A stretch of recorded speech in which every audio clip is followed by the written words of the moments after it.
Morning, everybody, and welcome to this, our first Environmental Management Committee meeting. First one for me too, so you'll need to be a bit gentle on the chair. I'd like to start the meeting off with an affirmation. For this meeting, we want to seek knowledge for understanding, have purpose in all that you do, stand tall, be strong, and let us show respect for each other. Any apologies? Any declarations of interest? Any public forum? Oh, is he? Is he? The actions list is going to recommend the committee resolve to note the actions outstanding on from the previous triennium that are ongoing and remain relevant. And number two, we recommend that we receive the actions list and the information noted. Probably that. Right. So, yeah, once you do. Yeah.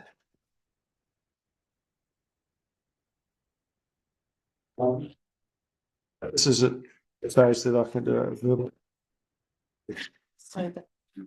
Okay. Yeah, so perhaps, Mr. Chairman, if we could get staff to just run through any of the actions that are outstanding, thanks, or if we can close any, which would be even better. Thank you. There's no updates from last month on those actions. They're still being worked on. If there's any questions on it as well.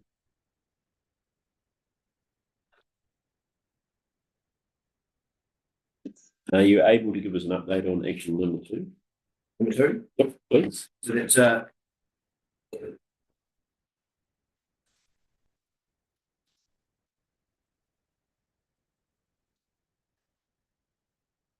Action number 2 to clarify for everybody, to investigate the delegation and/or deeds with the Western District Council regarding the mining operations and noise issues, consents, and updates. yeah, so that's the deed of operations where we are processing consents on behalf of Western District Council. We've gone back to the council.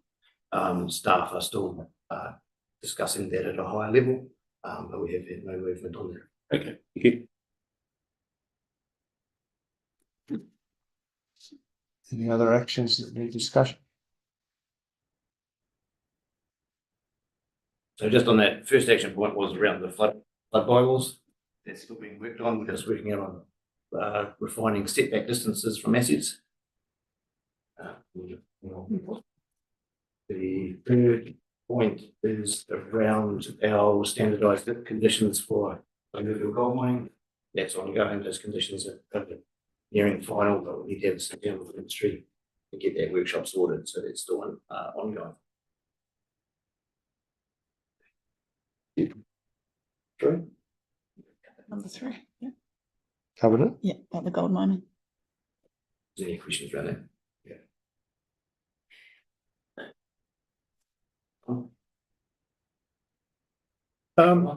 Yeah, that I'd like to see some progress on this, getting a set of conditions sorted out for the mining consents. We've got a major problem with our consents being held up now.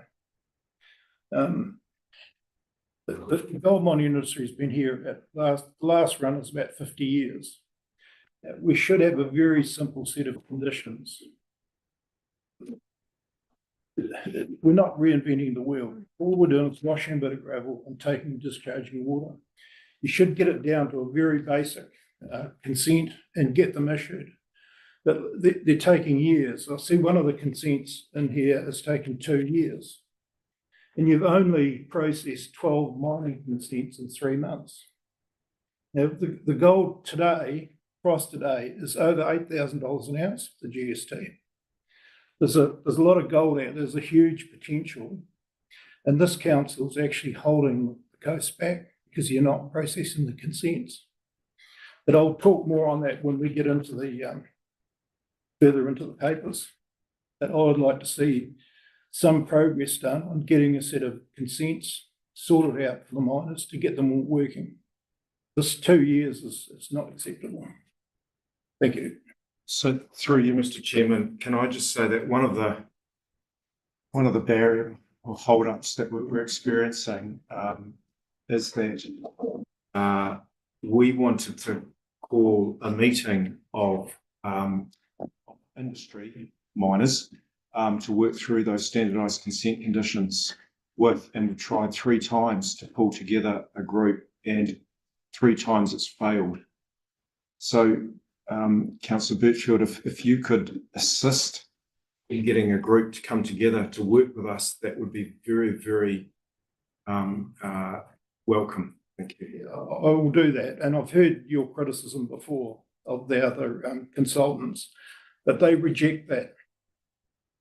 They're quite happy to come and talk to the council anytime. So the former chair had it, tried a number of times to get the group together. Maybe it wasn't the right group, I don't know, but we don't want to just develop these standardised conditions, then issue it to the industry. We want to do it with industry rather than to industry. We realise that many of the alluvial gold miners know their business very well and what will work and what won't work, so we've got to make sure that it's practical in terms of the conditions. But I do want to signal that how alluvial gold mining was regulated through conditions 30 years ago won't be how it's going to be done today or going forward. There will be some changes and every industry has to change with that, but we don't want those changes to in any way be inefficient or prevent mining, as it's a very legitimate business, as you say. Thank you. Through the chair, how much effect is the revision of the RMA going to make on these consents? Because that's coming out shortly, and we don't want to. We want to see what the changes of that are going to make before we get too far ahead. TTPP as well is also another factor in there as well. And my understanding of mining applications can vary in complexity from this simply something with gold dredger working with suction dredger up to the full blown, 10 or 20 inch operation. That's one simple system for processing a mining application. It's not really as straightforward as you think. It has to be, set for graduated complexity application. But the TTP is another one that's got to remember is, it's a step in the right direction in terms of trying to have mining precincts, but part of the picture. Yeah, so Mr. Chairman, I'm on the floor, and look, please, I welcome any comment here from Matt, but I'll just start off by saying that in terms of what a new RMA would look like, that we don't know the detail yet. However, some of the indications are that basic matters like controlling and making sure that you don't have undue dust going across the boundaries, your noise limits, and discharges into waterways of sediment-laden water, all that sort of thing, are still going to need resource consents. There's nothing that we're seeing in some of the early signalling to say that they're just going to make all that permitted and you can do what you like. Yeah. So that is still going to need some regulatory oversight, as I think everyone would kind of accept. You can't just do what you want with those sorts of matters, especially with neighbours and things. But it does need to stay pragmatic, and any sort of matters that are being talked about is mainly in that right to farm matter, especially with the farming activities, and more so. Thanks, Mr. Chairman. And just further on that, most of the legislation has some grandfathering clauses in. So current consents are generally kept. Certainly that's where the RMA set up at the moment, and I'd be surprised if they were to. It would be a huge amount of work if every consent needed to be revisited under new legislation. So it's most likely that there will be some grandfathering clauses in there, but there's a lot of uncertainty around what they will look like. Yeah, it's a matter of simplifying it, I reckon. It's not letting everybody just do what they like. It's a matter of making it simpler to get a consent, because it's pretty hard. At the moment. Through the chair, I'd just like to support our CEO's suggestion.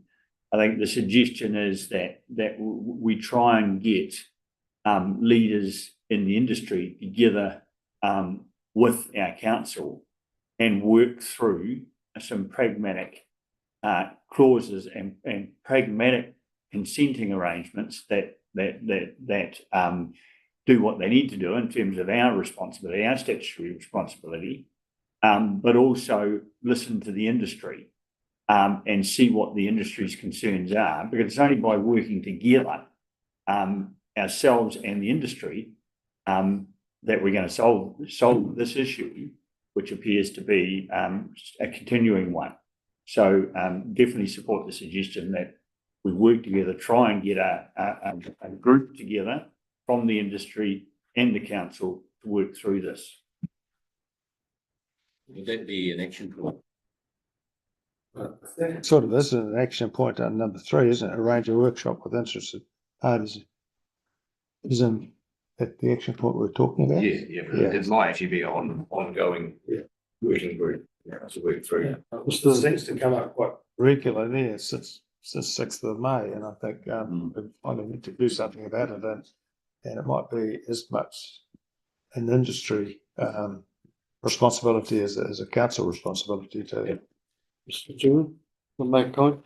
I agree with you. It should be an industry response. It shouldn't be a deputation of, say, the disgruntled, when there's consent holders out there quite happy how the council's going. So it's got to be a fair representation to who come to us. It shouldn't be, I seem to recall, we have one in Kamara that seemed to be like that was an initial one that seemed to be very, and it was coming with quite a positive feel from it. So I think and recently we were talking about farming sector there. Well, Federated Farmers just had a survey out of their members, and the coast performs very highly on our consenting levels. Granted, the number who replied to it was limited, but it gives you a reflection. Our costs for consent is of the lowest of the regional councils in the country, and that reflects, if you care to have a look at it, with the consents, say, for a goal and Otago compared to here. We fare very good for the industry, and that's the way to look at it. It's factual on their data. Mr. Chairman, I wonder if I can suggest, I'm just trying to get the circuit breaker here. I wonder whether Matt should get in contact directly with Patrick Phelps, from Minerals West Coast, and actually say, that's what we want. Can he please arrange a group of alluvial gold miners to work with us? Is that a more tangible action here? I certainly support that. understand Patrick's going. Yeah, well, that's one of the problems, but yeah, he's not there yet, but still in the. May I ask? Is there a suggestion as to how we might socialise the changes? That's what we're trying to do here. We can come up with a standard set of conditions, but it would be nice to know that there's some buy-in and that we're on the right track from the industry's point of view. So we thought that the workshops or a working group to carry on with that, because of the conditions, will probably end up needing some guidance around how some methods of those are done. But at the moment, we thought a workshop would be the best way to do that, or a working group. But if there's any other ideas, then. Yeah, to be fair, there's a big problem out there, because even like if you contract a consultant to put a consent in for you, even they're frustrated. So they need to be involved as well, because they know what they're dealing with. It's obviously to be brought into the picture as well. Yeah. Because most times the miner will be using a consultant for his own selection. So they need to be involved in the process as well.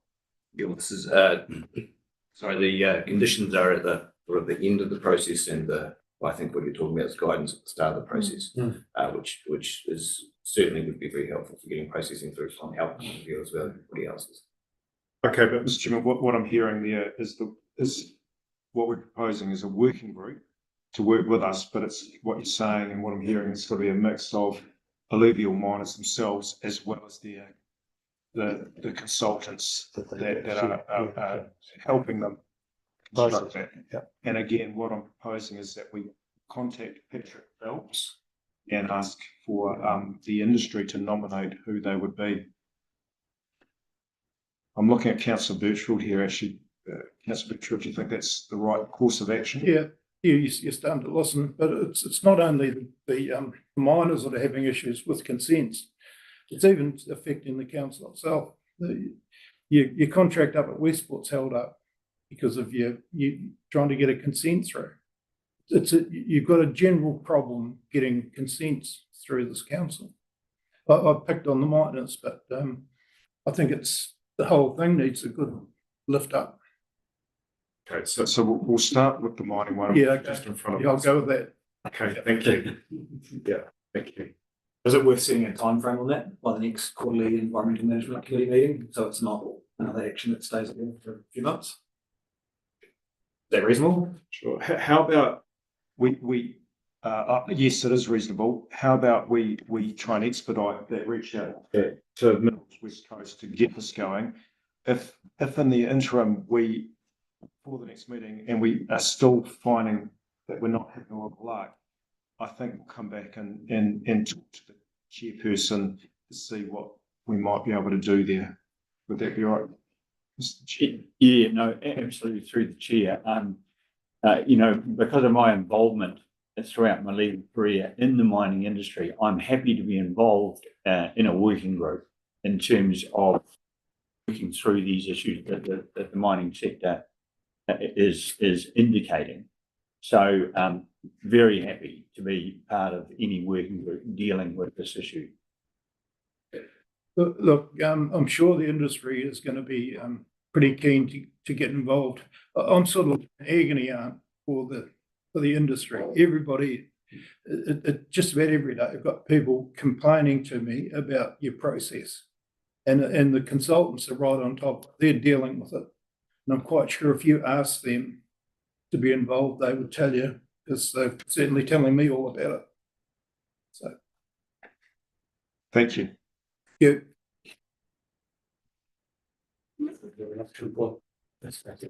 Yeah. Is it a movement? No.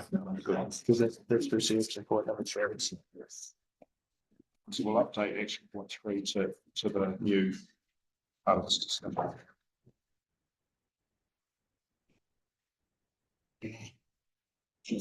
Chair's report. This is just a verbal one, and I'd like to think that with summer coming on and Christmas around the corner, that just a couple of wee things that we could actually publicise was our a notice to our boaties that I'm thinking like Brunner and places like that they would be encouraged to and reminded that they should clean their boats and propellers and things like that down, so we don't have an influx of Didimo or similar sorts of infestations. And number two, I think the lava report that we have is actually quite, this is probably quite timely too to have an update on that. It's on our website of publicity of what beaches and places for recreating, swimming, like Mars Beach for the local online and all of that. Places like that would be we need to publicise that for between now and Christmas for the general public to be aware of this is available. That concludes my report. I'll move it, have a move in or a second to that. Yeah, I'll second it. report be accepted. Thanks. Second Jackie, thank you. Those in favour? Right. Yes. Carried.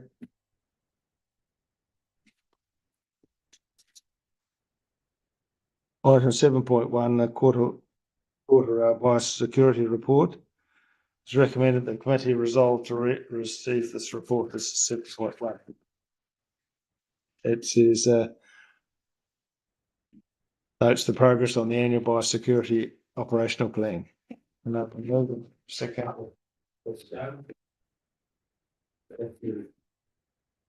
Mark and second, Peter, Councillor Ewan, thank you. Shanti. Shanti.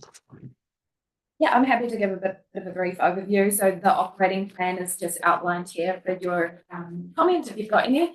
There's 37 deliverables with 50 KPIs against our reflection. We've just given you sort of rag status that we were at. Everything is at green at the moment. We're quite early on in delivery. As you mentioned in the chair report, we'll be moving into our Clean Check Dry advocacy program over the summer, and we'll work with our comms team to make sure that we put some comms out on our website and things about that work, as well as the contact recreation monitoring, which identifies safe swimming areas.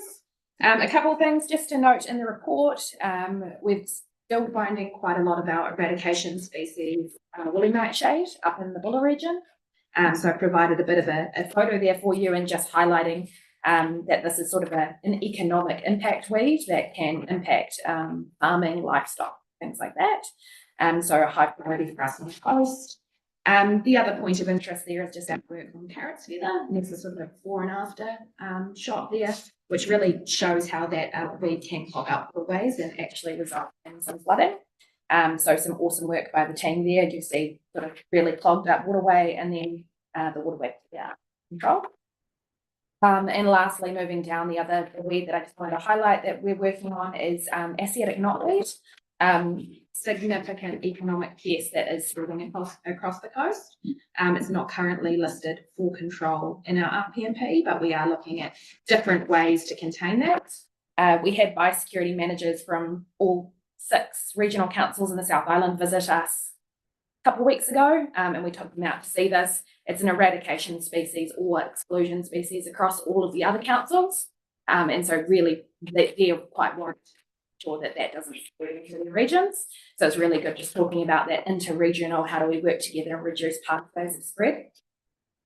Any comments?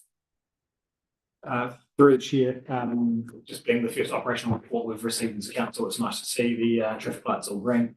Long may that continue. And obviously noting with the work that's been done on the plan, with as in recreational hunters acknowledging of the gear issues, and nice to see us looking at including animal pest species as well to bring it up into where it needs to be. Through this chart, I see white pampas grass. Mm-hmm. So that's probably a bit hard to tell between that and the toilet. Yeah, and we've got purple pampas as well, and they're all under different programs. So it is hard to tell, but you can sort of pampas has like curlier leaves under it, and it clumps a little bit more, whereas toitoi is a bit lighter, and the flowers are more droopy. So with pampas, you've got very sort of erect flowers. That's kind of the key one to notice. But that is spreading, and that is something that we're seeing sort of move into that phase of invasion where it's going to be a bit tricky for us to continue to control. Because is it as common as the pink pampas? Purple pampas? No. So white pampas, purple pampas is probably the one that we're sort of like, oh, this has gone a bit far for us. It's going to get too expensive. White pampas, we think we can contain it to certain areas and potentially eradicate it, particularly in grey. Thank you. Shanti, how's this funded? Sorry, what was that? How is it funded? This is ratepayer funded. It's a requirement of regional councils under the Biosecurity Act. So yeah, and it supports economic development and is actually really well appreciated by most ratepayers that we've got comments from. I see we're doing 8 lakes. Yeah. Sorry, I should note that we do get co-funding from DOC for some of those programs. So the lake program, we receive, I want to say 15,000 from DOC for that program, which is great. And Manawa Energy also support that program with $5,000 as well. Yeah, because the ratepayer shouldn't be funding it. It's, I think those lakes belong to DOC or whoever. So ratepayer shouldn't be meeting the cost of that. Yeah, okay, thanks. Thank you for your report. Just through the chair, the drone has made a pretty efficient way of controlling weeds. For now. Yeah, we are utilising the drone more where we can. It's really good. Jim? Thank you. Thank you, Mr. Chairman. Shanti, thank you very much for this. I'm just as a matter of interest at the bottom of page 10, I'm familiar with this property, because I know the people. That's really quite remarkable. What happened after your, that was a biological control of environmental toxin, was that right? No, that one was a mixture of herbicide and manual control. Oh, and manual control. Yes, because I think previously you used sodium chloride. Is that Oh, yeah, we've tried a lot of things with parrot's feather. Parrot's feather is very, very hard to control and hasn't been eradicated anywhere. So we are just looking at containing it and reducing the spread. It's spread on diggers, which is a real problem. So making sure that property owners are aware that they've got it and make sure that they're cleaning their machinery between properties. How effective was sodium chloride? We didn't keep the salinity up for long enough. It was okay. We quite often see a real good die off of the weeds with these trials, and then they pop up again. Yeah. So it's only really effective for a really small pond. Okay. Brush killer. Yeah. There's all sorts of things we need to follow around using herbicide all the way.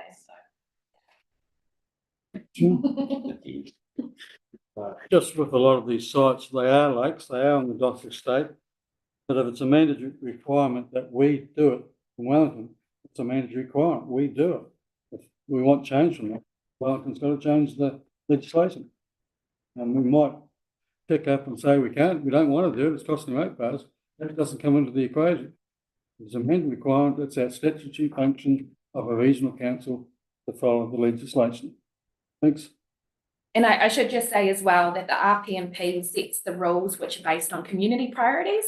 So there's things such as Egeria, which is listed as an eradication species, and we take that out to the community and go, does this align with what you want us to do as a council? And those water weeds were something that the community wanted us to manage. So but we will be reviewing that again soon, so there'll be an opportunity for us to revise some of that as well.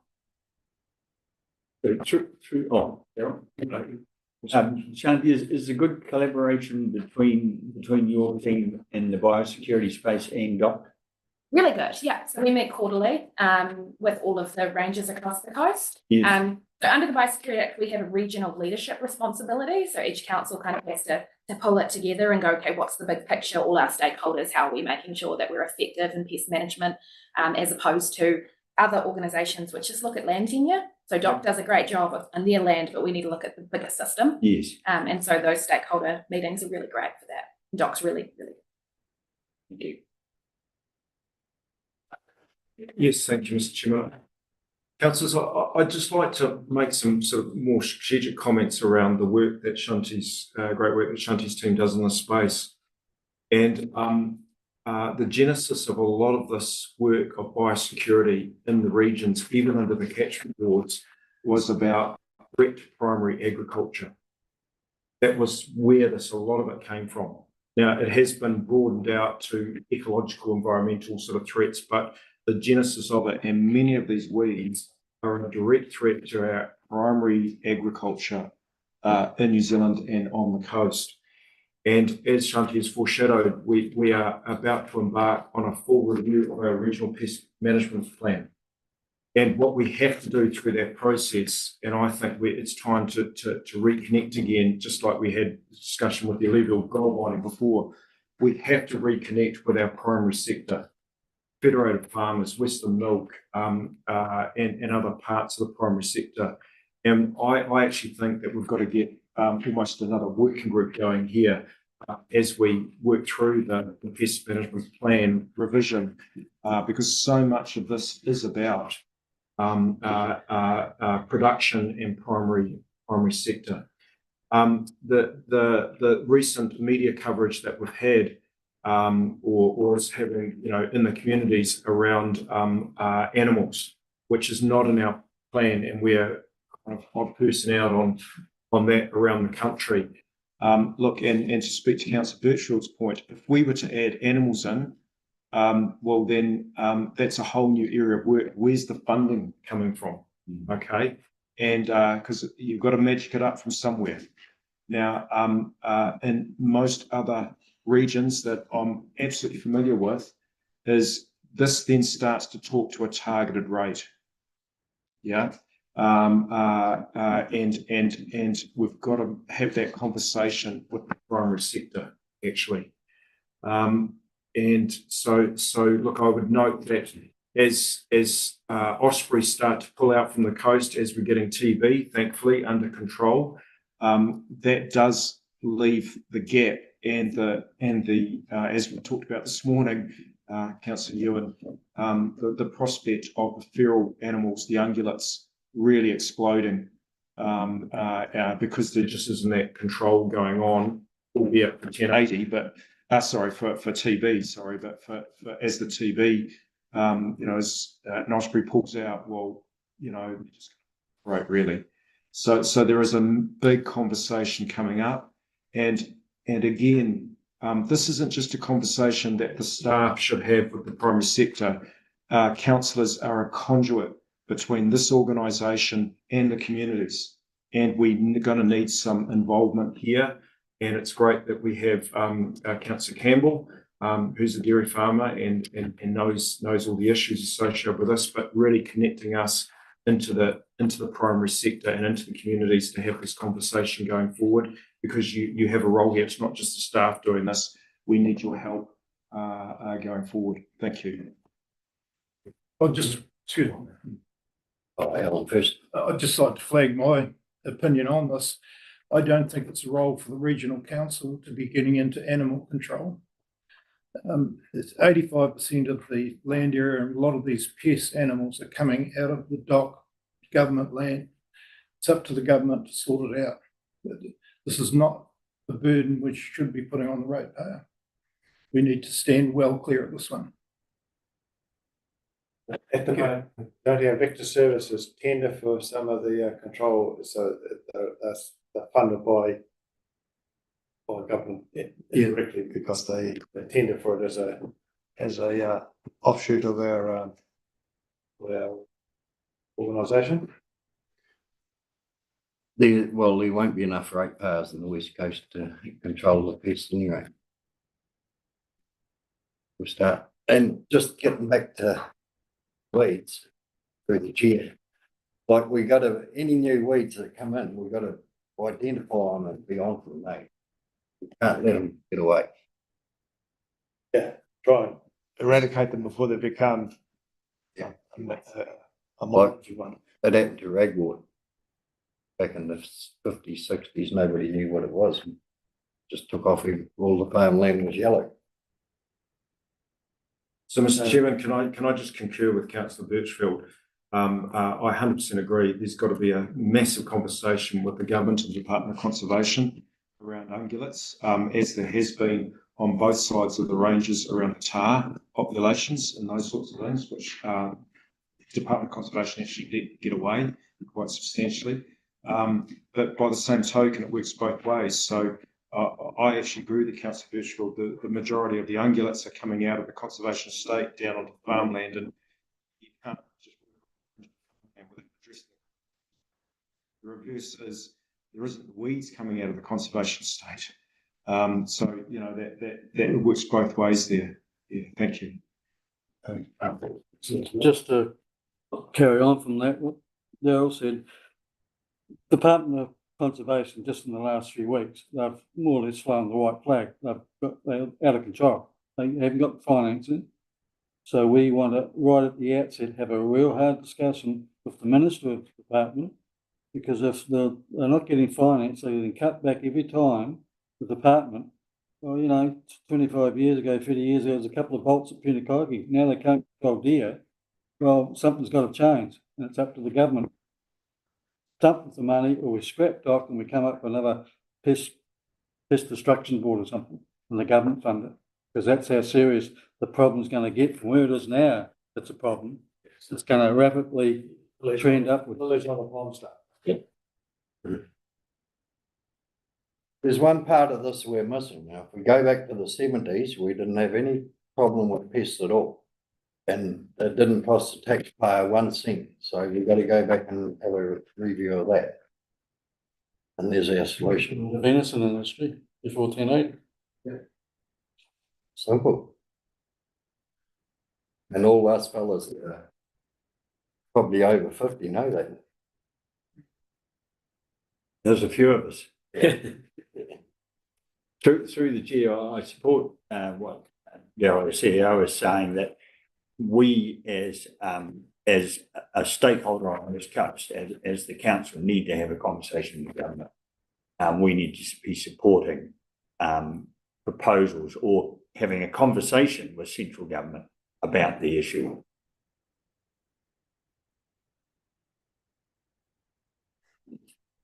Yeah, we'll move on to item number 7.2 on page 16.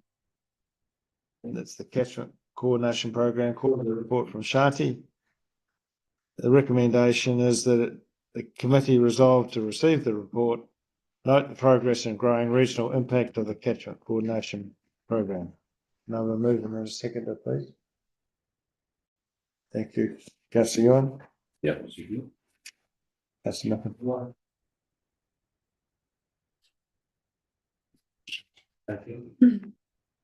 So for councillors that aren't aware, this is a program that we were funded to start up on the coast by MEP.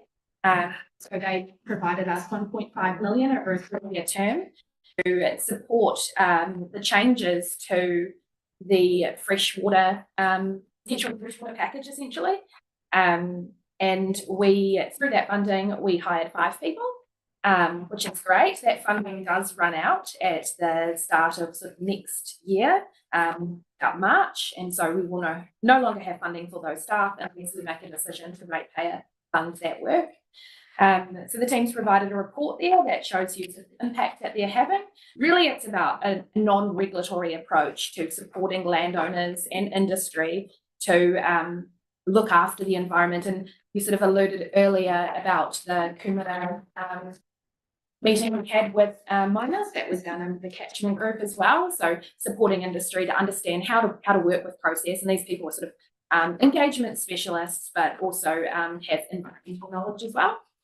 And they've done some great things, the Rural Women's Resilience Roadshows, which are very successful.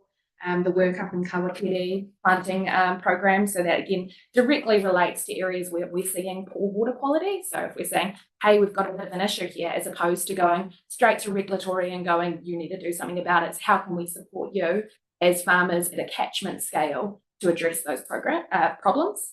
And ungulates is coming up again as well. So for farmers down the bottom, and what we're seeing through the survey is that private property owners are actually paying themselves. And so there's something to be said about a coordinated approach. So actually partnerships are really important. So yes, I agree, Doc do have to do a bit of work here, but if we're already getting sort of bits and pieces of programs funded, if we think about it in a regional scale, then it can be more effective and actually save people.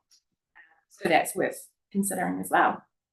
Happy to answer questions on the report. So that's a more proactive approach, isn't it? It is proactive. So it's trying to find out where have we got problems and how can we support people before we get to the regulatory side. Yep. Done.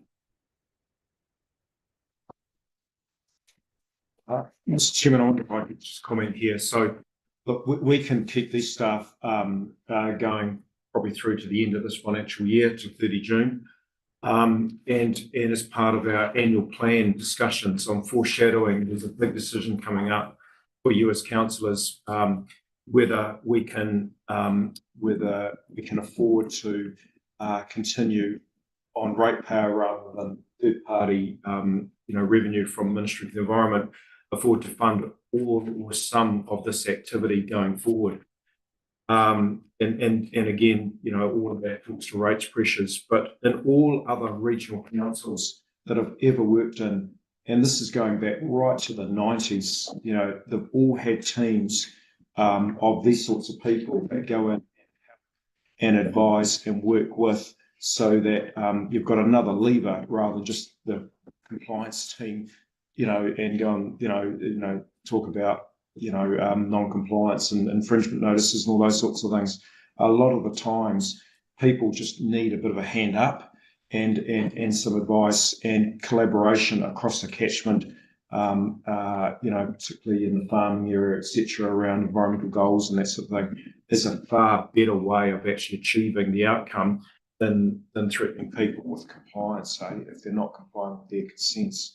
So I'm just foreshadowing, this is going to be a conversation at annual plan time through the workshops in the new year with you all, and we're going to have to think very carefully and hard about this function. And look at the other point that I'd make is, when reading the report, this team has actually, in the last quarter, talked to over 500 ratepayers. So if we want to talk about this council having conversations and engaging with its communities, and actually having those communities understanding and valuing what we're doing, well, actually, this is the best example that I can point to at the moment of the numbers of people that we're actually talking to. Yeah, with the sheer numbers that we're engaging with, and these people are valuing service. So there is a challenging conversation going on, and I would encourage and ask Shanti, to make sure that in any catchment coordination events or days or whatever they're doing, to make sure that the councillors are aware if you'd like to attend and come and be part of this as well. Thanks. Thank you. And I think, Sam, you said at the start that this is your experience of what happened up. Well, someone put on a program and it turned out to be very successful. And do you think this is heading in a similar sort of direction? I think that I'm really proud of the work that our team have achieved. I'm really proud of the engagement, as the team said.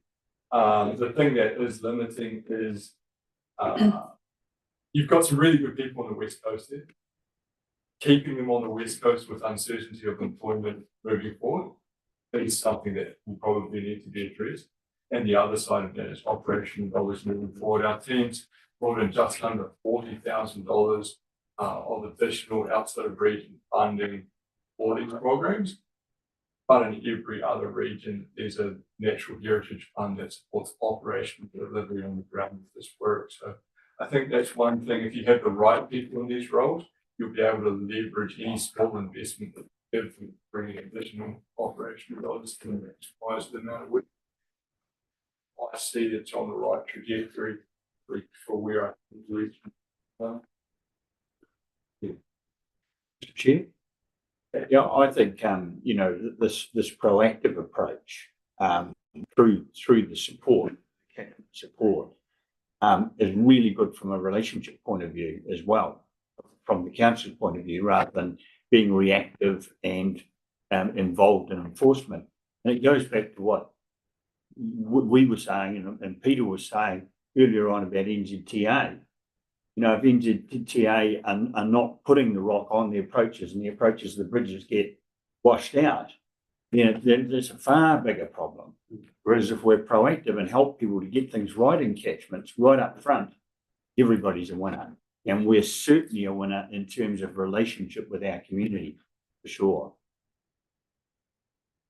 My feeling is that it's just such a short time period.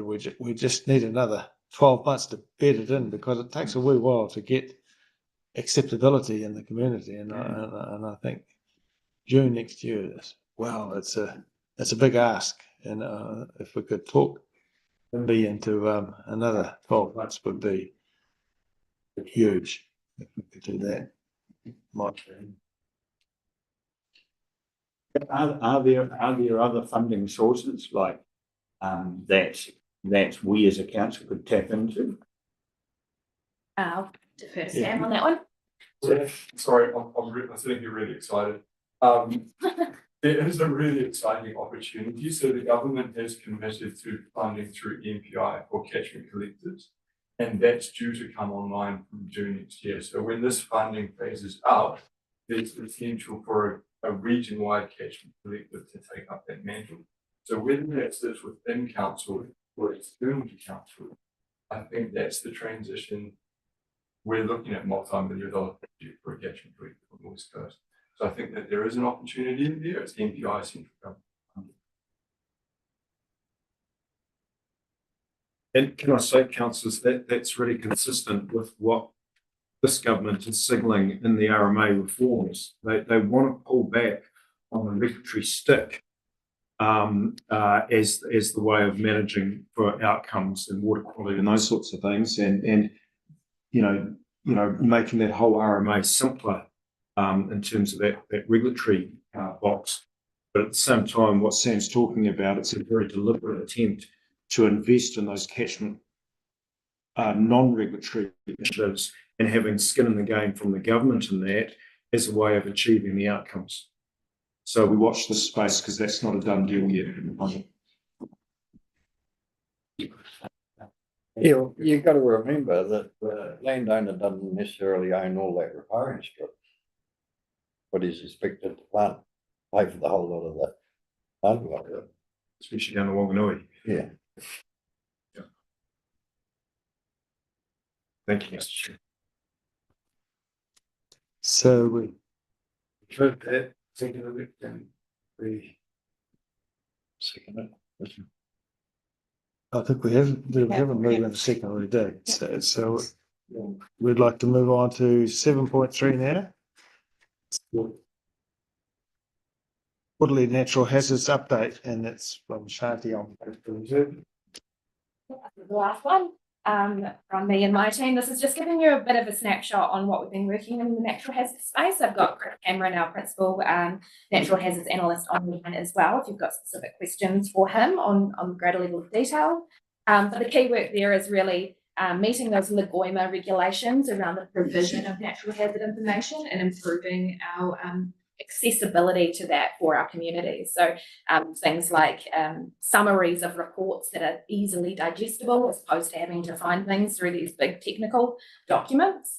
So those are being sort of worked on the website, and then also providing working with the GIS team to provide a bit of a portal. So all of our data sets can be viewed on a map by communities. And this will be really important for transferring that information into LIMS as well. There's a few reports there that I just thought I'd highlight for you. The regional landslide hazard model, so that will come to EMC in the 2nd of December, and we'll provide you with a bit of a workshop on what that means for the coast and what we plan to do in getting it out there. Again, this is something that we're trying to be a bit more proactive about, so making sure that we engage with communities in a way that we have to be quite careful. You know, we don't want to go, look at this big problem, we need to come to them with solutions. So yeah, okay, so we've got this risk, but how do we utilize the CARA framework and support communities to go, yep, we've got these safe spaces too. You know? So working with Chris on that. Any questions? Some of the examples of landslide hazard areas that any examples? So we'll provide that all to you on the 2nd of December, but there's a lot on the coast. Yeah, it's a lot. Yeah. Got it, Tato councillors. Shanti, perhaps if I can step in there as well. So we've recently received that landslide report, and I guess one of the key findings is around finding that something like 95% of the hazard from landslide is on only around 2% of the properties on the coast. So when you sort of intersect where the risk occurs and where the properties are located, then it is some quite specific areas. So yeah, as Shanti's mentioned, we'll be coming back with some more detail on that in the upcoming workshop.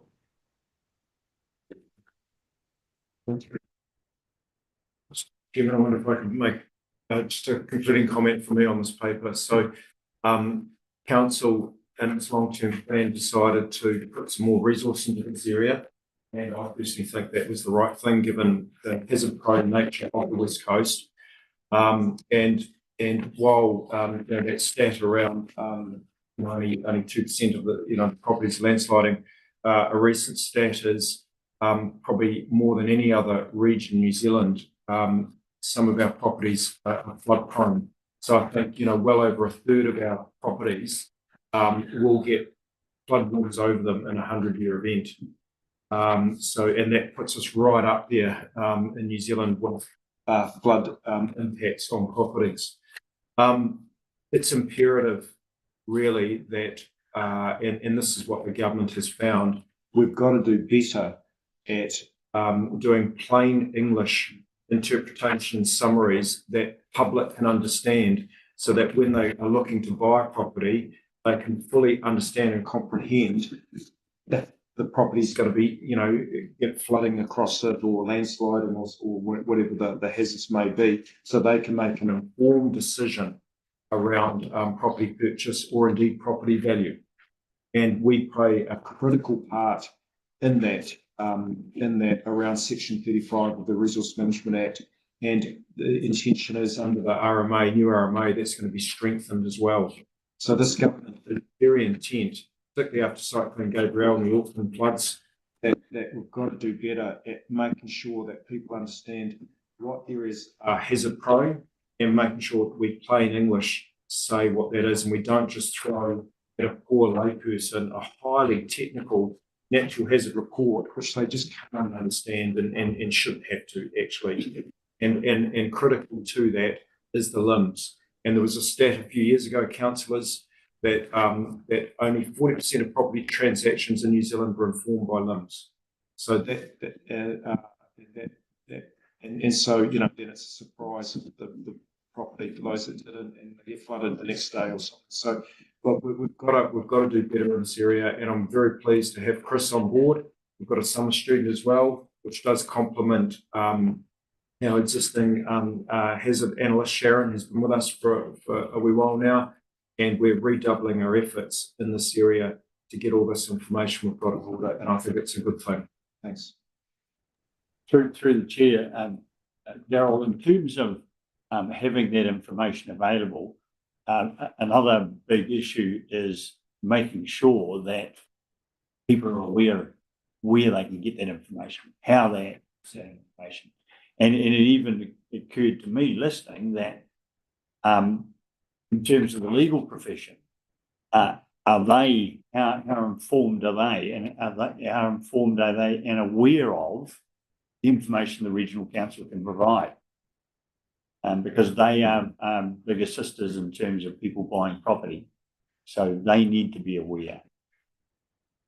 I understand the limb is actually held by district councils, isn't it? But we supply the information for the limb to appear. So just in reply to Councillor Smith's comments there, I think there's room for us to engage more particularly with the lawyers on the coast that do the conveyancing, because a lot of the time it's the lawyers that get the limbs on behalf of the property buyers, and a lot of the times it's the lawyers looking at that stuff and actually providing some advice to their clients. Shanti's got a bit of work, along with Chris, to do with the district councils at the moment. And then I actually think that, again, and it's about this community engagement, and the professions, whether it's the alluvial gold mining consultants that get the consents, or the conveyancing lawyers in this case. I really want a hallmark of the next 3 years is picking up our engagement with the different groups that need our information, and talking to them, engaging with them. And in this case, it would be us with the districts, I think, in a workshop with the legal fraternity on the West Coast. And I think that would be a great thing. Absolutely.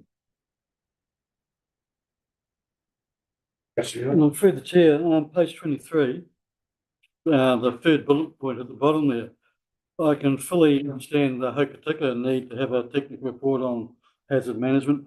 Just a little bit curious about Tuamakau having such a report, because unlike Bulla Grey, Hokitika, there's no township on the Tuamakau, and the Tuamakau settlement scheme and the Inspire scheme would be probably two of the best functioning grading districts we've got on the coast. The threat at Inspire is obvious, that's why it's there with the breakthrough to Lake Runner.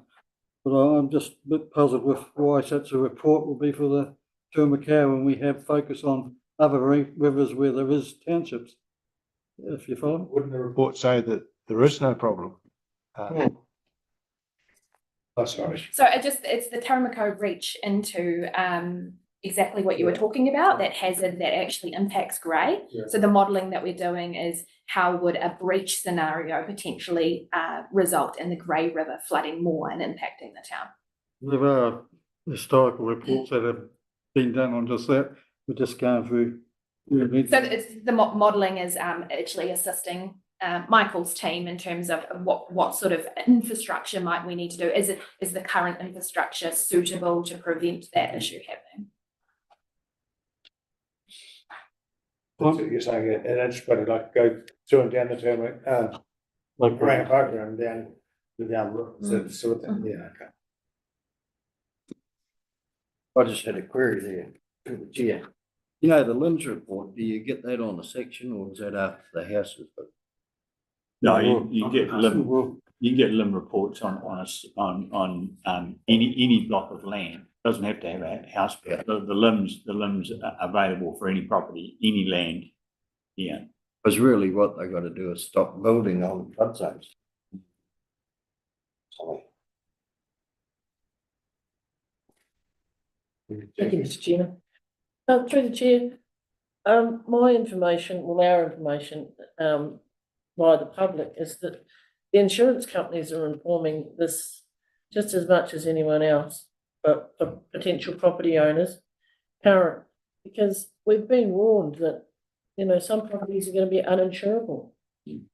So it's our take on it. Mr. Chairman, I think more than ever in you know, my career history, you know, and from catchment boards right through regional councils and flooding, more than ever, we are seeing the insurance companies starting to be very active now, given recent exposures and you know, an increase in natural flooding events, etc. And it is absolutely correct that you're absolutely right. The insurance companies are going to play a bigger hand here now. They certainly are taking an interest on dumps on riverbeds, that's for sure. I can vouch for that.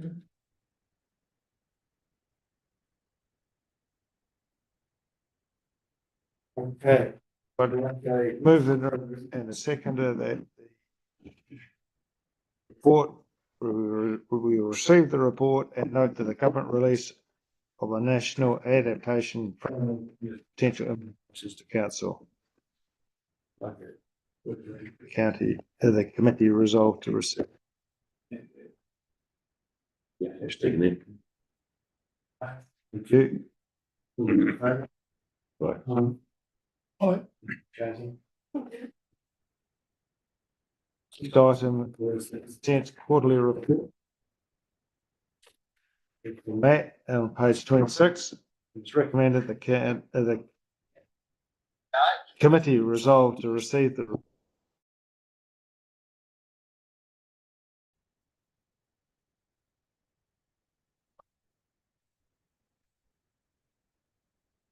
good.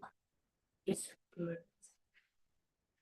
Can I move in a second that the committee resolved to receive the report on consent quarterly report? Yep. Jackie, sorry. Yep. Right.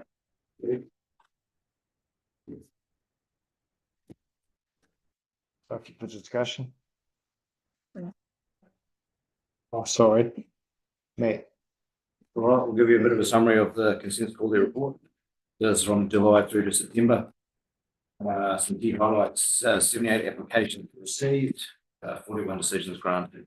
9 of those were non-notified, 2 were notified. 7 applications were returned incomplete, not to meet the standard. 3 of those were subsequently withdrawn, and there's been 5 variations. So 11 land use, 13 water use, 19 works in beds of rivers, 19 discharge consents and one coastal marine area, one coastal consent. So in terms of the team, 22 site visits were undertaken, including dairy discharge, gravel extraction, mining sites and infrastructure projects. Key consents granted were illegal gold mining, dairy effluent discharges, river protection and gravel extraction, on-site wastewater systems and infrastructure works. 5 variations are granted, mainly to extend hours, increase or take or expand works areas. Of the notified consents, we have Agri Partners Limited, which was limited notified. The hearing, the Commissioner's decision is pending. Western Mineral Sands was publicly notified, granted on the 18th of July. 2 further limited notified hearings in planning. That's TRPL and Mr. Mills. Since data integrity review, so part of the program of consent has been looking at what's in progress, or the backlog, sometimes called. In that quarter, 65 were contacted and 24 were withdrawn, and that means we've got about 230. Any questions on that? Exciting stuff. Through the chair, Matt, on the top of page 27, of note is that all 28 reasons consent process have been within the statutory timeframe limited. Obviously, great news there, 100% in that timeframe. We're then talking about some others that are in traction still. Where do they sit? There's a number with a bit of justification reasoning behind it, but what's the metric on that currently? I guess the pathway forward. Councillor Birchfield referenced one before that's 2 years outstanding. Obviously, 28 within the statutory timeframe and one outstanding for 2 years is a fairly different metric on a couple of different consents here. They will be on holds. Right. So technically, the RMA clock is stopped on. I'll tell you where if they're really over at the moment. On that, if you want to break down of that backlog. Yeah, Mr. Chairman, I wonder if I could comment here, because we are talking apples and oranges to some extent. So when we talk statutory timeframe and compliance with the 20 working days, we're talking about from the time that we receive the report and then stopping of the clock for any section 92 further information requests or on hold to get written approvals where we stop the clock and then we start it again. And so we've actually got a very, very good track record in this council of performance against that statutory timeframe where, but obviously the clock stops in that. Where a lot of the frustration comes from with applicants is that's not their timeframe. Their timeframe is from the time that they come in and pick up the forms and apply to the time that they get their consent out the other end. And they count all of those days, including the days that are on hold because they've got to go off and get written approvals or further information requests. So we are talking apples and oranges here. The law talks about statutory timeframe where the clock is stopped for those processes, but the frustration comes in from applicants about the end-to-end and they actually count the clock stopping because to them they just want their piece of paper out the other end, and the time to get there is the time that they count. Thanks. Another one is have a section 37 one too, where they both parties agree to put this on hold or go and get more information. That is a correct aspect of it. But usually it's an agreed between both parties, the applicant and the council, while they gather that extra information. And that can look like that. A lot more in our processes, but it's actually an agreed pause in the process anyway. Through the chair, so Matt, some of these delays is that in delays because of requests for further information, is that because the initial application is incomplete or the information that would have been required is not provided? There will be a bit of a mix on that. Some applications have been accepted when they were complete.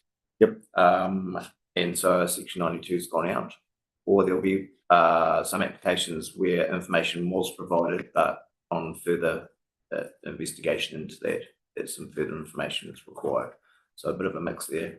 And then otherwise it's something that's been highlighted and deemed that some written approvals are required. So it's generally what it is. So is there good communication between your team and the applicant in terms of what's causing a request for further information or what's causing the delay? Certainly the consultants and applicants should be aware of where the application is. They will be informed in writing on the holds.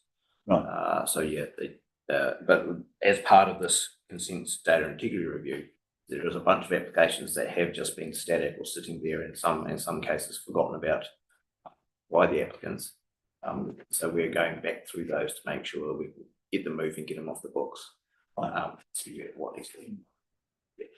So, Mr. Chairman, if I could just speak to that. So, it's a legacy matter.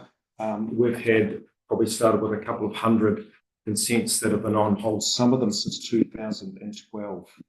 Okay, so we've just left them there. But what we're doing now, and trying to clean up our data and backlog and other things, is we're proactively writing and approaching and talking to these ones that have just been sitting there languishing at the applicant's behest for some time, and just saying, look, are you wanting to actually progress this, or are you just wanting to surrender the application or not progress it? And there's tens and tens of people that are saying to us, oh, we forgot about that and we don't want to do it anymore. Right, so they're just withdrawing everything, and it's enabling us to clean up our data and so we can hone in on what are the genuine consent applicants that we want to work more proactively with. So it's a good thing. So what do you reckon the backlog would be through the chair there?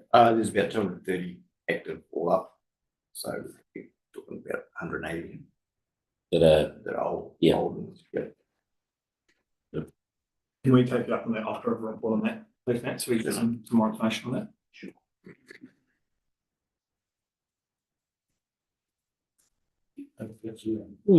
Just looking at this, we've got page after page after page of conditions granted, variations of consents granted. It's working pretty well, as far as I can see. A lot of these are historical. Well, the issue isn't present because these are moving through the system. And we had 7 returned, probably for a lack of information, just fine tuning the application. It's functioning pretty well. That's the I'd have to disagree with Peter. I'm pretty heavily involved in the industry. As I said, I'm like an agony aunt. I hear all about it from everybody, and every miner has got a problem getting consent through. Every miner, I doubt that. Will you let me speak? It's a huge problem. Like, you've got 200 consents there in the process waiting. There must be a lot of mining consents. And if you look at the figures, you've only granted 12 mining consents in 3 months. The industry is huge. There must be dozens of consents sitting in there. The system seemed to have got corrupted at some stage. I got one through about 3 years ago. It took about 2 months maximum for $2,000. And I see some of these consents here. I know they're taking 2 years. There's something gone wrong with your system, and you can't tell me otherwise. So really, you're asking for a lot of information which is not required. Like I say, we've been alluvial gold mining here for 50 years. We know the effects. You must be able to come up with a simple form to fill it in and get them done. And you've actually got staff here that can do it. You're sending these consents away to consultants all around the New Zealand. We should be able to do it here. Now this is a major problem. These hold-ups are costing the West Coast and the economy multi-millions of dollars, all these hold-ups. And I'm reluctant to use the word, but I feel the industry is being sabotaged by these hold-ups. And something is going to have to be done about it. And I do know the government is watching, particularly Shane Jones. So really, we need to get in and get this problem fixed. That's through the chair. Can I just take us back to where we were before in terms of getting a working party together to work with the industry and with the consultants? That's the way forward. Can I just put that back on the table? This is again just reiterating the priority need for us to get together with the industry, work through this issue. Okay. But just on that, we are reviewing guidance online, and it's in our interest to make sure applications are as good as they can. Makes it easier. Thank you. Matt, through the chair, in the last quarter, 6 consents were granted on behalf of Western District Council. Is that a typical workload for a quarter? Is there ebbs and flows, or is that low or high? Couldn't comment on that one, actually. Yeah. I can. Would you please come back to that? Just out of pure interest, thank you. I think, can I just comment, councillors, that in general, to be, coming up to 2.5 years now, our consenting activity is more than it's been, and it seems to be increasing over that time, particularly with some of the big mining, Western Mineral Sands, Tiga, but also a lot of the other activity. And can I say it's just a bit like the, I don't know if you know about the truckometer as an indicator of economic activity, the mileage done by trucks and that, which is actually quite surprisingly a good indicator of economic activity in a region. The amount of consenting that's going on in a region is a good activity. It's a good problem to have. If we're having people applying for resource consents, that means there's economic activity in a region, and if it's increasing, and you heard me say this yesterday, sometimes that can create growing pains, but it's a good problem to have. Because it's a sign of good economic activity, and we know that the coast, from an employment perspective, unemployment perspective, economic activity, all the indications are at the moment is that we're going to go through a growth phase, not where we've been for a large number of years, and it's a positive thing. And what we need to do as councillors, council is, and staff, is to actually make sure that we're as efficient as possible to allow that growth to go ahead. Thank you.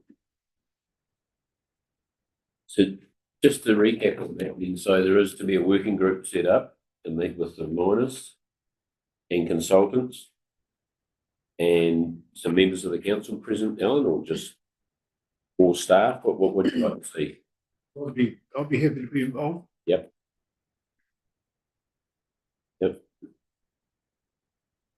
Because I agree that gold's here and it's even likely to go higher, who knows, but it's a massive economic growth curve for the whole West Coast that everyone can benefit. So councillors, look, this data is a little bit, this is from some few months ago, but we have 132 active illegal gold mine sites on the coast. And some of those illegal gold mine sites, while they're consented, are not being worked at the moment. They're being worked by anywhere between 50 and 70 actual gold mining companies or gold miners who, work on those, because some of them have more than one site, of course, 132.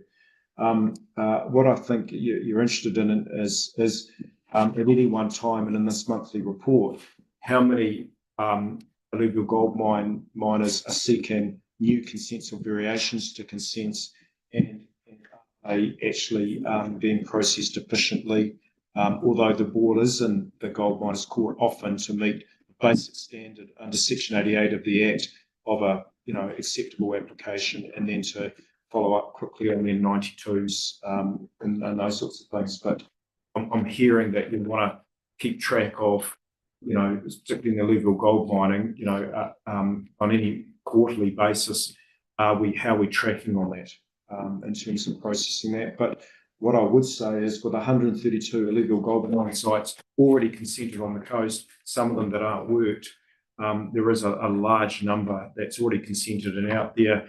And in the vast majority of those, apart from 3 in the last 2 years, they're all operating very efficiently, very well, and they're operating to their consent conditions with no problem. And we're very happy with the industry from that perspective. Thank you. Mr. Chairman, just with that number, 132 that are working, they are working with all providing bonds and work programs before they start work. So they're approved, and they're consented. I don't have the exact number which are being exercised. So there are some that are consented, but there's no work going on because they haven't started or choosing not to, or on some other mine sites. And we'll get to that one later on. Again, you missed my point. Those that are working, they've got bonds in place and they have work programs before they start work. That's being reviewed at the moment. We're just making sure that that is the case. Thank you. Back on that. Through the chair, I'd just like to see Brett Cummings invited onto the committee as well. Thank you, Mr. Chairman. I do recall the very last meeting of the council with Brett Cummings said that he was happy with what we sent him. I understood if we're going to invite the industry as well as councillors, he can come. He's very welcome to come. By default. What the miners as well as their consultant processes.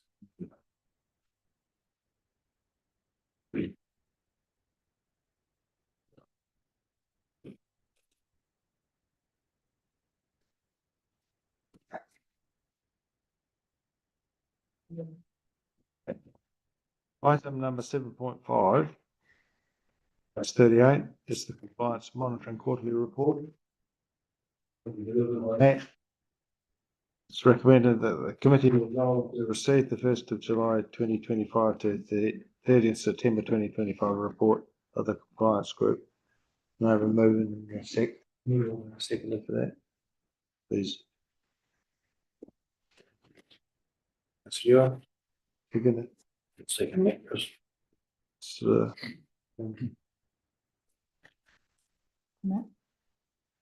Matt. Okay. Compliance quarterly report. There were 94 site visits. About a third, some mining compliance, 28 complaints, 7 visits to PAs, 5 QE farms, and 10 other of the complaints and non-compliances. 28 complaints received, 10 confirmed non-compliances with 5 cases under investigation. Common issues were sediment discharges, unauthorised works, landfill breaches, septic and stormwater discharges, burning of rubbish and unconsented structures.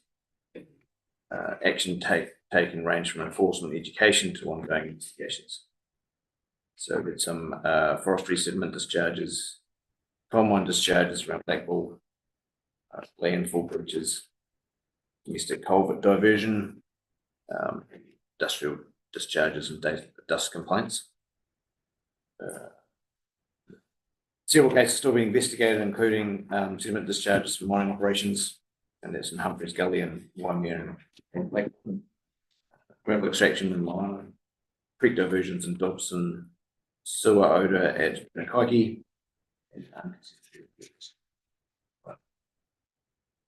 In terms of the mining work, 6 bonds were received, totaling of around 142,000. No bond releases this quarter, but with 2 applications under review due to erosion and site waste concerns.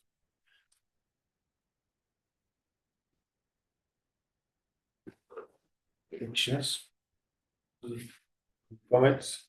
Through the chair, that on a Takapotawai map keeps rearing up.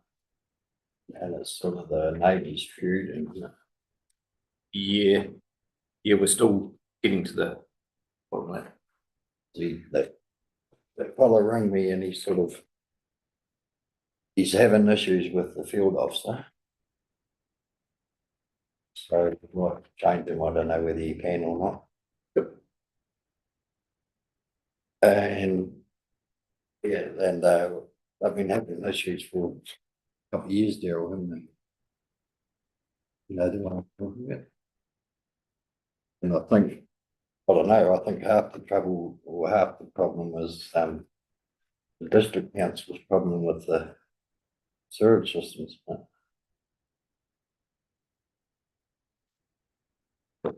Look into that and give you some more detail if you like. Yeah, that's just, he said he's having an issue with the field officer because he's had dealings with him. When he is with the district council, So it's more of a personnel. yeah, I think, if you had probably seen another field officer, it might.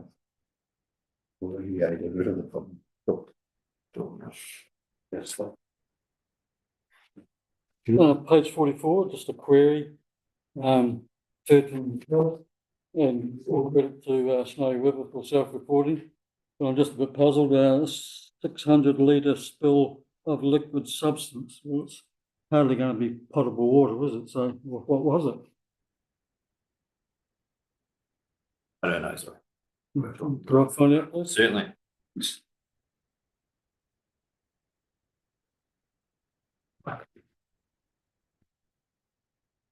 Through the chair, another question, please. The quarry complaint at Jackson's Bay, is that the council quarry? Yes.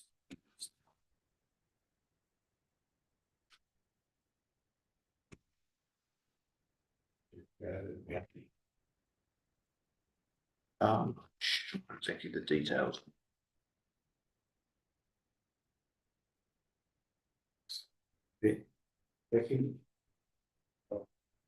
Shall I go?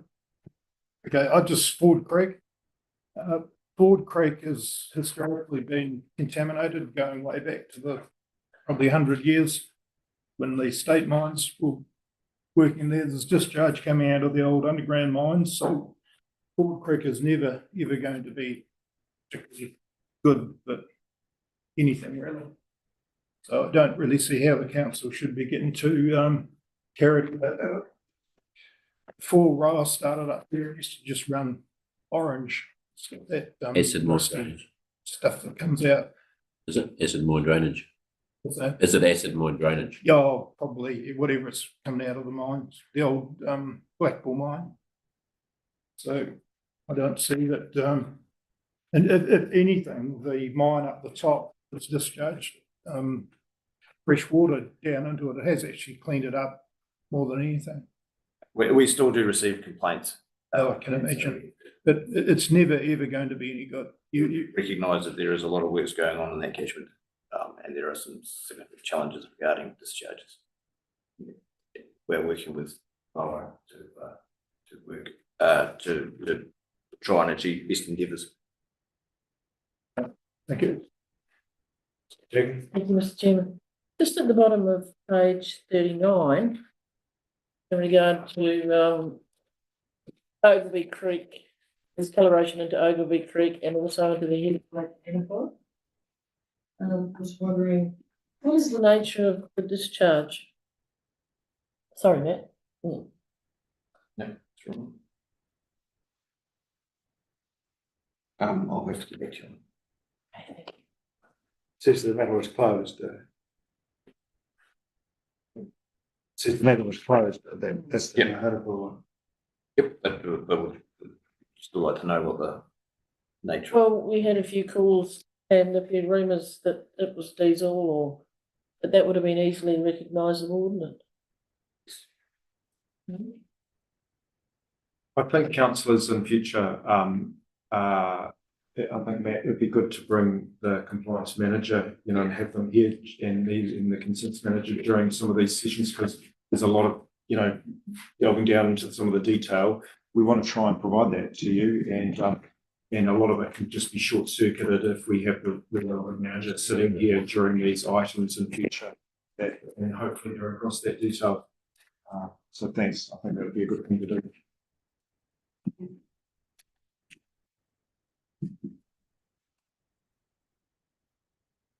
Moving on then, do we? Elizabeth Favour, do we have it? We've done a move on second. Item 7.6. Anyone take the report from that on page 49? Regarding replacing the RMA. Is it Yeah, I do work for it. For the financial reform. draft dangerous dams policy as recommended, the committee resolved to receive the report.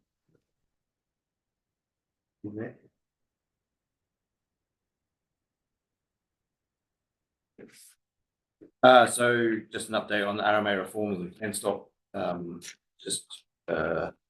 Government is drafting 2 bills. Most people will hear this. As soon as the RMA, a single combined regional plan for each region, including a spatial planning chapter, natural environment chapter, district land use chapter. For the West Coast, TTPP will cover off most of that. Tease that, thank you. The framework. Good news is that a bunch of that work's been done, so we're actually placed fairly well for that. We're expecting the bills to be released late this month, really. DGPP, council lodge submissions, and we've got staff reviewing the decisions and seeing whether those submissions were accepted and whether or not we need to do any further work on that. As a result of that, there may be an urgent paper, so we'll need to get an appeal in. That's the case. However, the review to date is not showing any decision version of that plan was notified 20th of October. The appeals closed 21st of November, although we have had there has been a request from Forest and Bird to extend the appeals close date by 2 weeks. There's a reason you want to go through it. It is a large document. Right, just a contract. Yes, just a contract, yes. Post can appeal by, yes, at the moment, Post can appeal by 5th of December. And we're likely to go into mediation sort of March, April next year.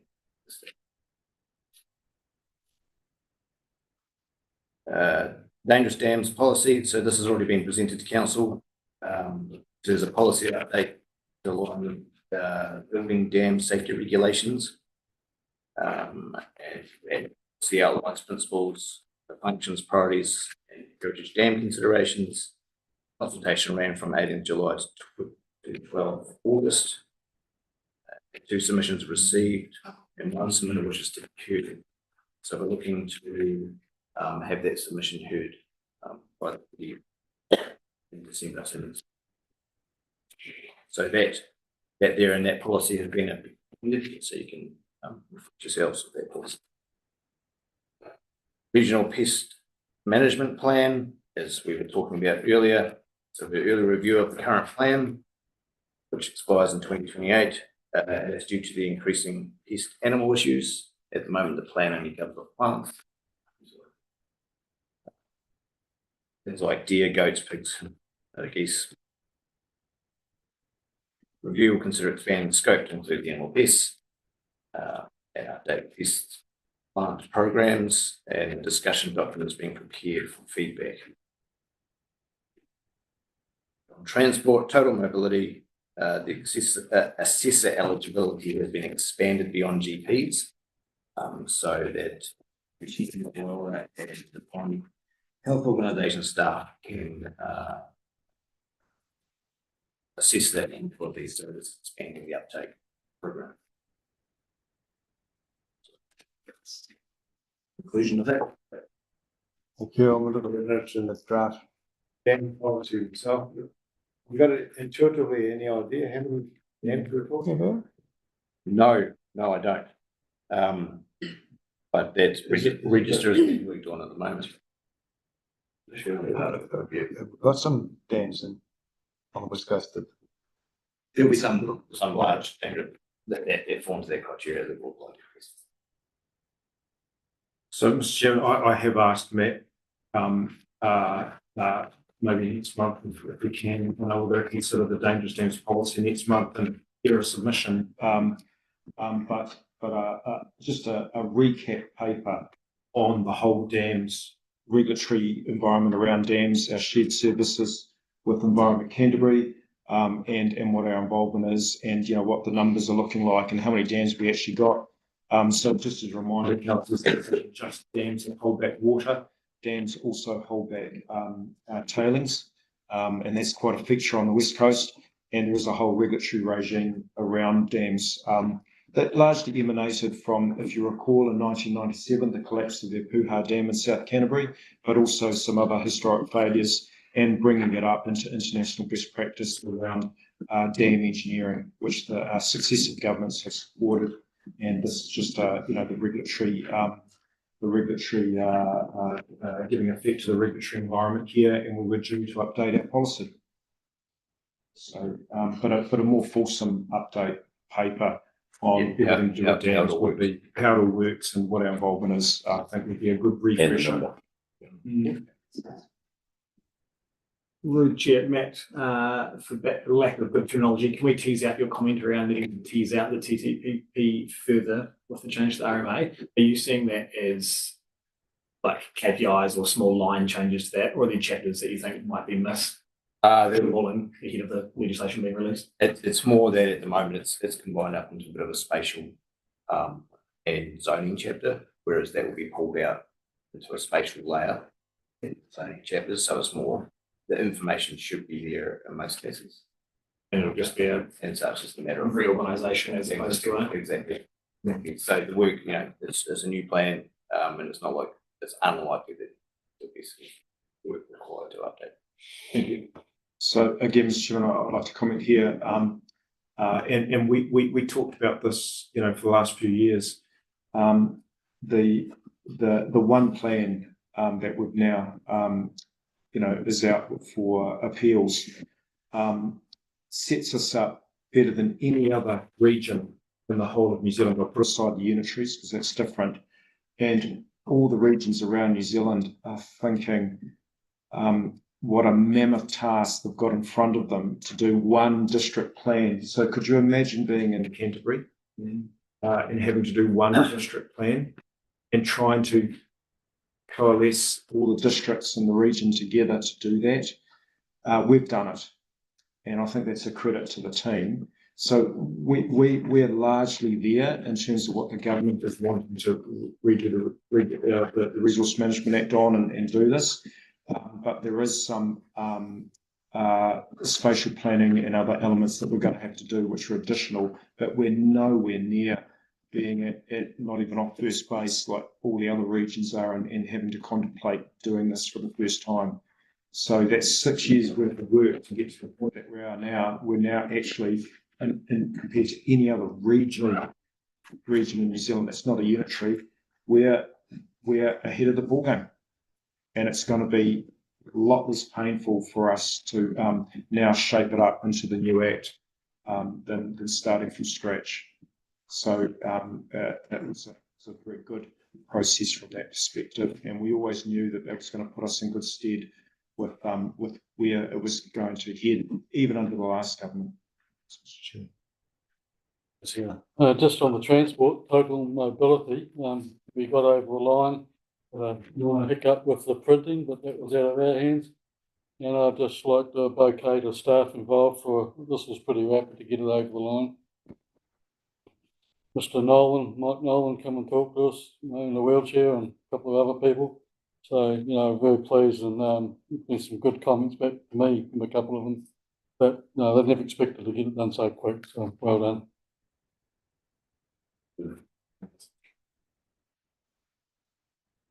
We need a move and a seconder to resolve to receive the report, the planning and TTP report. Second. Oh, happy to move that. Jim? Jackie?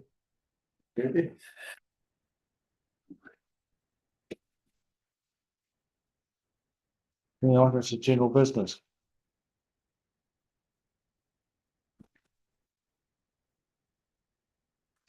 Items of general business? We should go and do Canterbury's TPP for me. Money making ritual. You Voluntary. Well, I would be suggesting it. Yeah. Comment on the final bit on our pages there. Just a little bit concerned about a national compliance and enforcement regulator with a regional presence. I hope it's not doubling up on what we do, because I'd certainly think we should have the local hand in that part of our business, other than our national compliance entity out of one. It's a bit of a concern I have. So, Mr. Chairman, if I could just comment on that. Former Chair Haddock was very concerned about this, but let's be very clear here. One of the prospects that the government is contemplating is pulling the compliance function off not just the regional councils, but potentially the district councils, any compliance with RMA, and putting it through a brand new government department based out of Wellington that would deploy people out to the regions to do compliance.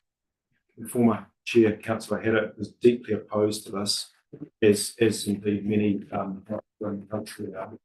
And the West Coast is particularly aware of some of the challenges of doing that model with NZPAM and WorkSafe and other things where they don't have a presence on the coast and they fly in, fly out, or not, as the case may be, or they come in and don't understand the local situation and those sorts of things. So we need to watch this space.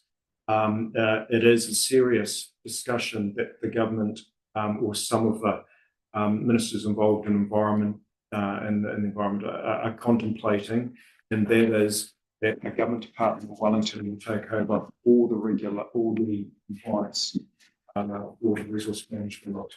would see that being a complete change.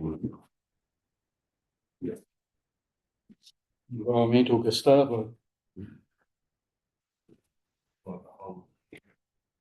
So, the way that you as council has voiced your views on that officially is when it comes out in December, and it will be open for the first round of submission back to government on that. That matter is not a done deal yet. It's not a decision. We're still watching that. But that is a work stream that they're investigating. So through the chair, Darryl, are the national bodies that represent regional organisations, are they taking a strong position against this proposal as well? I think in the main they are, and but we do have one or two in the regional sector that think that we should just give it to the governments and they should go and do it, because they want to get out of that business, because you don't get Christmas cards in that business. So look, but on the whole, the regional sector is gearing up to oppose that initiative. Proposal. Good to hear. Can we put an objection through our MP too as a council? I think what we'll do is we'll wait until the new acts come out for submission in December, and then we'll take a look at that, and then we'll be talking to you. But the regional sector and the whole of New Zealand is acutely aware is that the releasing of the acts just before Christmas it's really problematic from a whole bunch of organisations and their timetabling with official meetings and those sorts of things. So we don't know, some of those timeframes exactly yet, but it could be very problematic. In 2 weeks to make a submission, Billy. I do want for sure, councillors, that our team, but really led by the Te Uru Kahika cohort of people,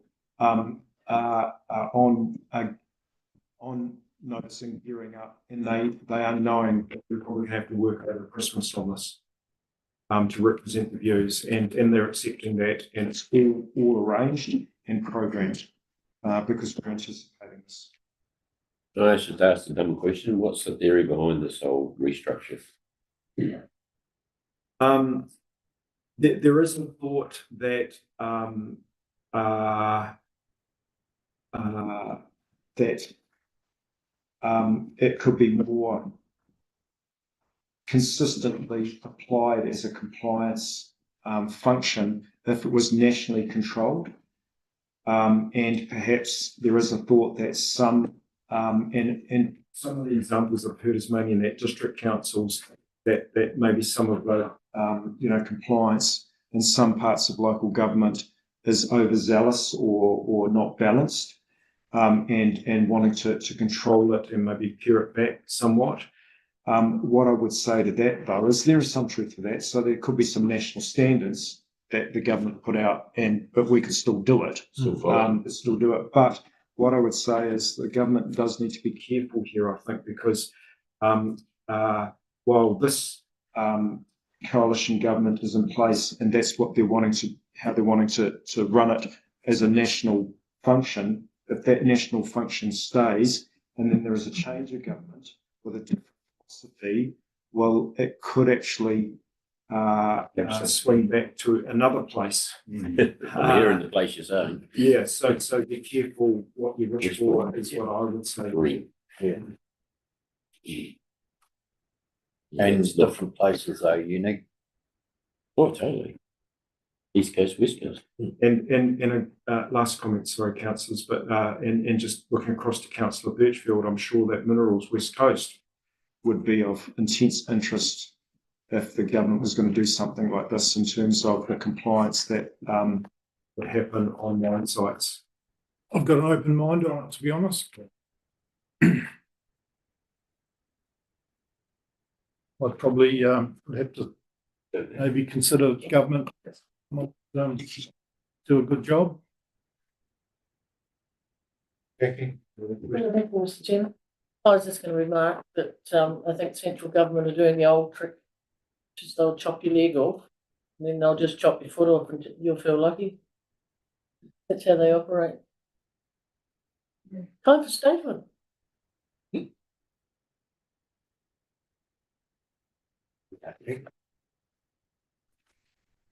I'd be interested to hear what they're going to say first before we get too carried away.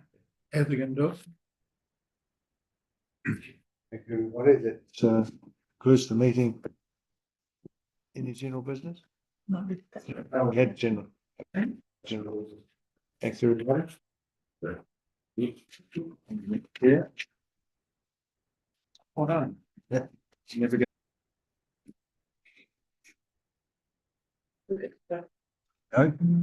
Okay, welcome councillors. I'm not going to do the opening affirmation again because we've already had it very ably read this morning by Councillor Cole.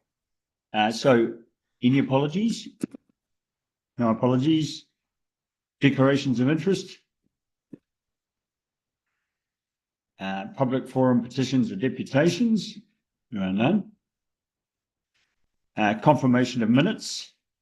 So it is recommended that council resolves to confirm that the minutes of the council inaugural meeting held on the 29th of October 2025 are true and correct, a true and correct record. Are you happy to move those? Yeah. Thank you, councillor. Mark, seconder. Councillor Cole, thank you. All in favour? Against? Abstentions? Motion carried. Action list. There are no items on the public action list for this meeting. Chairman's report. So just to bring councillors up to date, since our inaugural meeting, I've basically been concentrating on what I would call relationship building. So I've had meetings with Mayor Tanya Gibson, Mayor Helen Lash, and also Mayor Chris Russell from Bulla. Had very good conversations with all of them. I'm of the impression that we are going to have a really cooperative working relationship going forward. They were all positive about the need for us to work collaboratively. So that was really good. And also just doing some relationship building in terms of stakeholders. So Hope to continue to do that going forward in terms of visiting the rating districts and just getting out there and making sure that our stakeholders in our community get to know myself as the new chair and that our stakeholders that I get to know our main stakeholders as well. So had some very, very good meetings and it's been generally very positive. Any questions? Okay. Somebody like to move that verbal report? Thanks, Andy. Seconder. Thanks, Ashley. All in favour? Against? Abstentions? Motion carried. Reports. Flood resistant projects tranche 2 funding agreements. Is this somebody reporting on this or? Yes. Oh, Tom. Tom.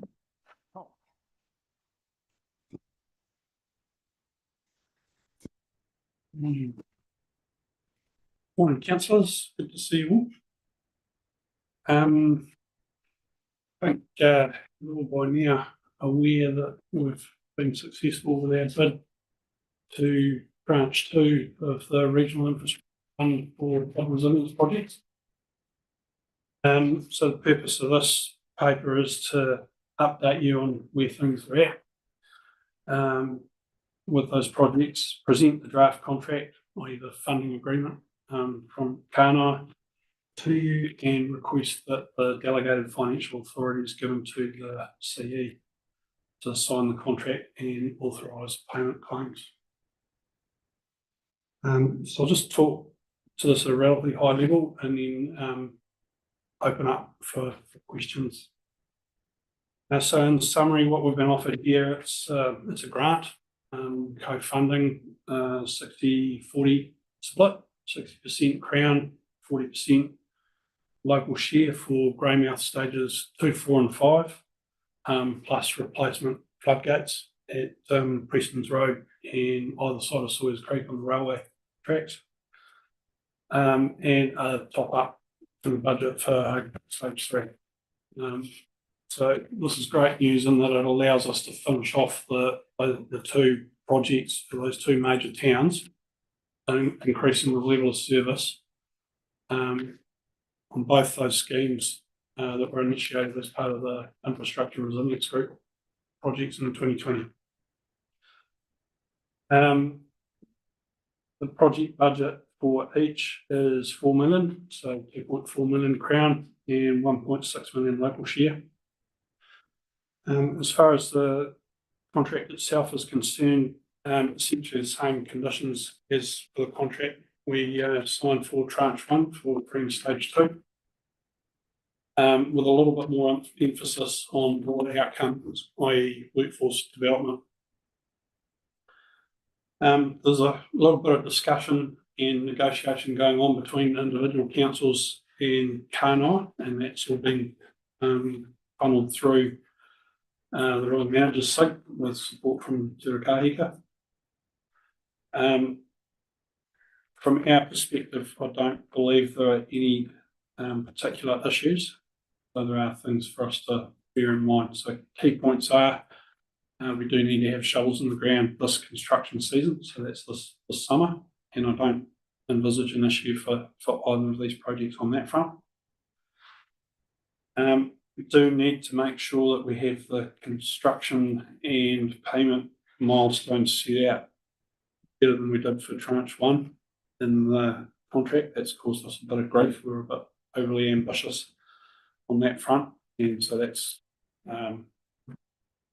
required a bit of massaging with Kānai to keep us good with those guys.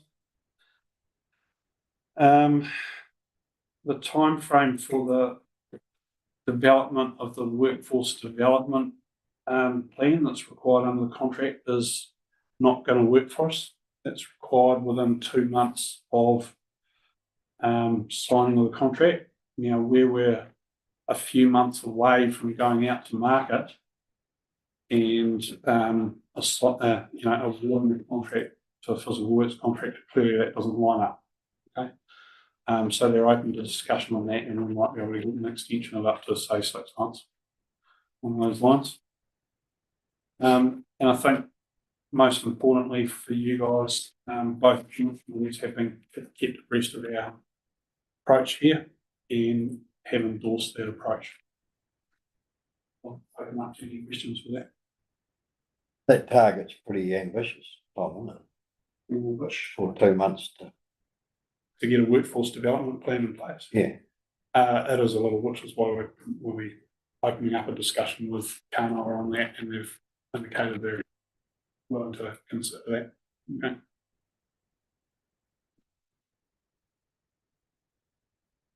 Any other questions, councillors? Oh, just a quick question. The amount you're quoting there is the money from the government. You've got to add on the Greymouth one 25%. Okay, page 15, Greymouth Flood Scheme, 2.6 million. And then you add the local content onto that, the local contribution. Sorry, councillor Bertram. 15. 15.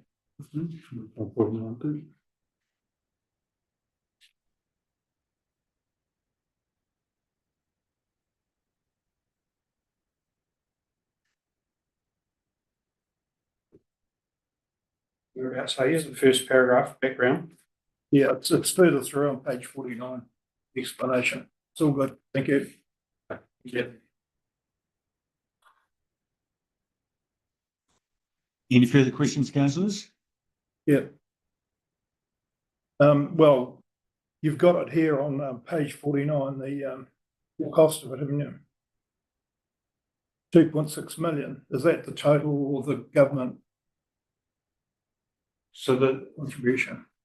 2.6 million is the government contribution. Yeah. So I've just got to be a little bit careful here. So 2.6 million was the budget for the original budget for the whole project. Yeah. So stages 1 through 5. I just want to make sure we're talking about the same thing. Yeah. That was insufficient to deliver all 5 stages. Yeah. And so within that budget envelope, we've delivered stages 1 and 3. Yeah. So what we've done is we've asked for a further 4 million to complete stages 2, 4 and 5. And of that 4 million,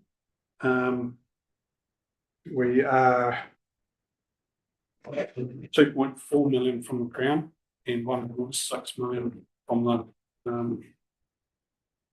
local share.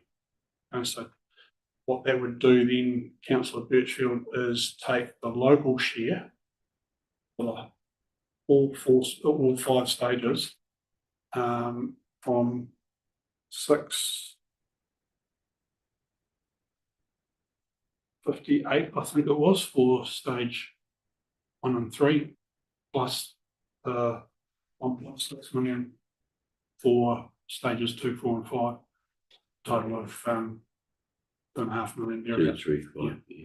Is that clear? Clear now? Yep. Thank you. I reckon when that goes out to the media, it'd be good just to have the amount that it's going to cost the individual properties, or 100,000 or something, just so they're sort of pre-warned of what it's actually going to cost them. Because I think it's a good idea. That's a good time to warn them. Okay, I'll take that on board, and I think we can use that. Through the chair, just a small matter, it might just be the going forward, because there is a bit of confusion out there. I say we call it the Greymouth Flood Protection Scheme on page 50. The documentations and the legal stuff, it's Greymouth Rating District Joint Committee.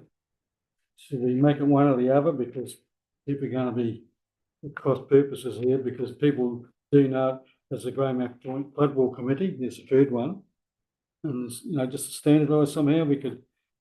There's a copy of the document somewhere. It's probably got a different name on the document. I don't know. The terms of reference you're referring to, Councillor Hume? Yeah, actually, for the joint council. So the name of the joint committee did change to drop out the flood reference to the flood walls during after agreement was reached to pull in Coal Creek and Saltwater Creek.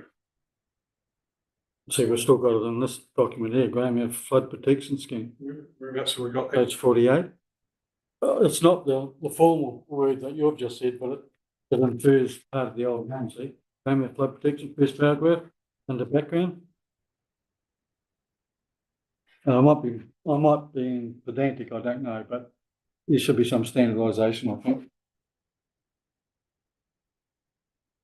Well, it's not Graham, it's the greater, as you just pointed out. Okay, point taken. Thank you. Through the chair, Tom, good to hear that both rating groups across all the committees are across it and supportive of the approach. The wider community obviously have had those conversations over those other years. Are we confident that they're still supportive of what's going forward? I guess Councillor Pearson, we've consulted with the respective joint committees along the way, and these projects have been included in the long-term plans and annual plans subsequently being approved in the first instance. But I think it's probably not untimely to go back out and as suggested by Councillor Campbell here, just make sure it's Rubber's going to hit the road. This is what it looked like on your rates bill. Yeah, especially with the cumulative of the IAG money hitting through the Hoki as well. Yeah, at similar time. Okay. Cool. Thank you. Any other questions, councillors? Thanks, Tom. Anything else, Paul? nothing Okay. All right, so there's, as you'll see there, recommendation 1 to 5. Would somebody like to move recommendation 1 to 5? 8.1. Thanks, Alan. Seconder. Thanks, Ashley. All in favour? Yes. Abstention? Motion carried. Right, so we're moving into public or general business. No general business? Okay, so moving into public excluded. So thanks, Mark. Seconder. Thanks, Chris. All in favour? Against? The abstentions?